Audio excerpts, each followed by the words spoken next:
Hello guys, panoorin natin tong buzzer beater ng Malinaw to win the semifinals at the Under 21 Governors Cup in Aklan. So under 32.46 seconds, nakashoot ang Malinaw. Ngayon 85 to 88. Pasa. Yan, nagmadali dito si Kuya. Oh, di inantay yung kakampi. Sayang. Nakuha ulit ng naka-green. Ayan, libre sa corner. Tumira ng 3. Yan na ngayon. 11.01. 88 all ang talaan dito. Biglang napatime out ngayon ang kalaban. Sino nga ba naman di mapapatime out dito? Sayang yon. 6 na puntos ang binigay nila. Sayang.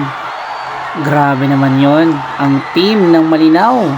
6 points ang binitawan at nakahabol sila ngayon. All 88 and 11.01 seconds remaining time. Ano kayang gagawin ni coach? Ayan. Inbound play bigay dito. May foul tayo. Ngunit hindi pa over the limit itong green team.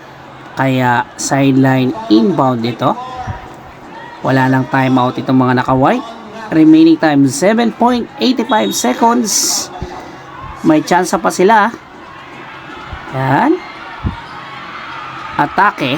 Ay, ganda ng depensa. Block. Ayan na. Uy, 0.05 seconds. Naiba ang bola. Pumasok pa. That's a complete turnaround para dito sa mga nakaberde at sila ay nanalo. Ito ay counted, I think. 0.05 seconds na release yung bola ni Kuya. Ayan.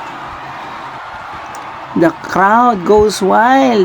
Di nila ini-expect ang panalo na yon. Grabe naman.